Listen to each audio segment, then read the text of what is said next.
Hello guys, আসসালামু আলাইকুম। তোমরা সবাই কেমন আছো? আমি তো অনেক ভালো আছি, কারণ আমি মহাখুশির মাঝে একটু ক্লান্ত, কারণ আমি অনেক কাজ করতেছি আমার বাসাটাকে আমি আবার নতুন করে সাজাবো। তোমরা সবাই কম বেশি আমার পূর্বের ব্লগে আমার বাসাটা দেখেছো, তাই আমি আমার বাসাটাকে একটু ভিন্ন রূপ দিতে চাচ্ছি।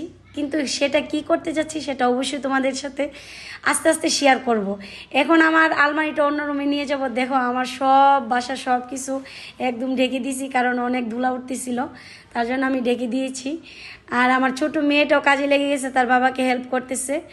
আসলে আমার অনেক স্বপ্ন আমার বাসাটাকে নিয়ে। আমরা কিন্তু সবাই বাসায় থাকতে পছন্দ করি, বাসা সবার পছন্দ, আমার আরও অনেক পছন্দ। বাইরে যেতে ভালো লাগে, কিন্তু বাসায় অনেক ভালো লাগে, কারণ বাসাটার মধ্যে নিজের প্রশান্তি মিলে। সারাদিনের ক্লান্তি মেটানো যায় বাসায়। অনেক পরিশ্রম করার পরে এতটুকু আনতে পেরেছি। আজকে তো ঘুমাতে হবে, সেই জন্য অতটুকু কাভার করতে পেরেছি।